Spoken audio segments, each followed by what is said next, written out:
राजस्थान का सीकर जिला। यहाँ स्थित है खाटू श्याम मंदिर, एक ऐसा धाम जिसे कलयुग का भगवान कहा जाता है।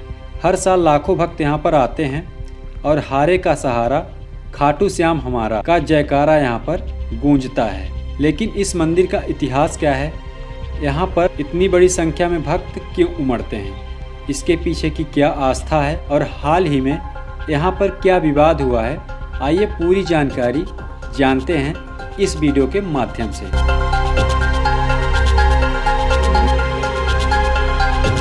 नमस्कार दोस्तों, स्वागत है आप सभी का हमारे चैनल स्टोरी अड्डा में। खाटू श्याम जी का इतिहास महाभारत काल के दौरान का है। इनको वीर बर्बरीक के नाम से जाना जाता है। वीर बर्बरीक घटोत्कच के पुत्र और भीम के पोते थे। बर्बरीक बचपन से ही शास्त्रों और धर्म के प्रति समर्पित थे। उन्होंने भगवान शिव की कठोर तपस्या की थी। प्रसन्न होकर शिव जी ने उन्हें 3 अमोघ बाण और एक दिव्य धनुष दिया था। इन 3 बाणों में अद्भुत शक्तियां थीं। पहला बाण शत्रुओं को चिन्हित करता था और दूसरा बाण मित्रों को, और तीसरा बाण यह तय करता था कि किसे नष्ट करना है और किसे बचाना है। और उन्होंने प्रतिज्ञा ली थी कि वे हमेशा कमज़ोर पक्ष का ही साथ देंगे। कहा जाता है कि इन 3 बाणों से बर्बरीक के पास 3 अक्षौहिणी सेना के बराबर शक्ति आ जाती थी, यानी अकेले ही वे पूरे युद्ध का रुख बदल सकते थे।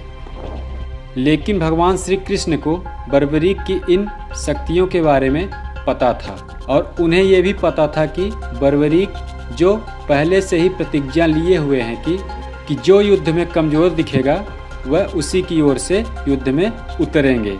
यहीं से श्री कृष्ण को समझ में आ गया कि अगर बर्बरीक युद्ध में शामिल होते हैं तो महाभारत का संतुलन बिगड़ जाएगा और धर्म की जीत संभव नहीं होगी।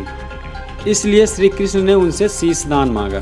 बर्बरीक ने बिना संकोच किए अपना शीश दान कर दिया। कुछ परंपराओं में यह भी कहा जाता है कि युद्ध से पहले बड़े वीर का बलिदान आवश्यक था और श्री कृष्ण ने महान बलिदान बर्बरीक से लिया था। शीश दान के बाद बर्बरीक ने यह इच्छा जताई कि वे महाभारत का यह महायुद्ध देखना चाहते हैं। श्री कृष्ण ने उनका शीश कुरुक्षेत्र के एक ऊंचे स्थान में स्थापित कर दिया। युद्ध के बाद श्री कृष्ण ने वरदान दिया कि कलयुग में वे श्याम नाम से पूजित होंगे और हर वह भक्त जो सच्चे मन से शरण लेगा उसकी सभी मनोकामना पूरी होगी। और यही वजह है कि लाखों भक्त यहाँ पर आते हैं और उनकी मनोकामना पूर्ण होती है। महाभारत युद्ध के बाद उनका शीश खाटू नगरी में दबा दिया गया था। सदियों बाद एक ग्वाले की गाय उस स्थान पर रोज दूध गिराने लगी। जब जमीन खोदी गई तो वहां से बर्बरीक जी का शीश मिला।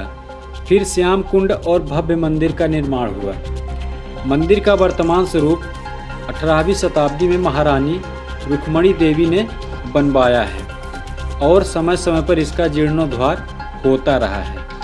खाटू श्याम जी के भक्त मानते हैं कि हारे का सहारा सिर्फ श्याम जी ही हैं। सच्चे मन से नाम लेने पर हर कष्ट दूर होता है। यहाँ मोर पंख, चूरमा प्रसाद और श्याम ध्वजा चढ़ाने की परंपरा है।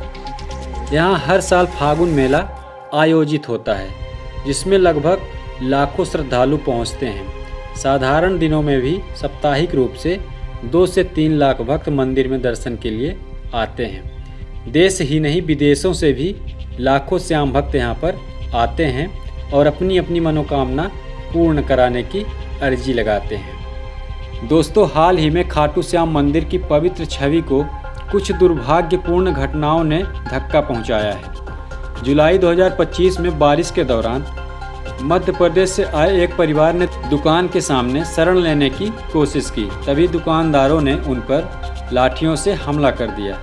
महिलाएं और बच्चे तक घायल हुए। गहने की छीना झपटी तक की शिकायतें सामने आई हैं। इसके अलावा मंदिर परिसर के पास किराए के विवाद को लेकर एक जीप ड्राइवर ने महिला श्रद्धालु को थप्पड़ मार दिया। ऐसी कुछ घटनाएं हैं जो सोशल मीडिया के माध्यम से पूरे देश में फैली हैं। इन घटनाओं ने सुरक्षा व्यवस्था और धार्मिक मर्यादा पर गंभीर सवाल खड़े किए। भक्तों ने सोशल मीडिया और प्रशासन से अपील की कि पवित्र स्थल पर इंसानियत और व्यवस्था दोनों बनी रहनी चाहिए। खाटू श्याम मंदिर केवल पूजा का स्थान नहीं, बल्कि करोड़ों लोगों की आस्था और उम्मीदों का केंद्र है। इतिहास हमें त्याग बलिदान की शिक्षा देता है, वहीं वर्तमान हमें याद दिलाता है कि मंदिर की पवित्रता और श्रद्धालुओं की सुरक्षा बनाए रखना सबकी जिम्मेदारी है। दोस्तों, आपको खाटू श्याम मंदिर की यह कथा, इसकी मान्यताएं और वर्तमान परिस्थितियां कैसी लगी? अगर वीडियो पसंद आया हो तो लाइक और शेयर कीजिए और चैनल को सब्सक्राइब करना ना भूलिएगा। आप सभी से पुनः मुलाकात होगी एक नई वीडियो में नए टॉपिक के साथ। तब तक के लिए धन्यवाद।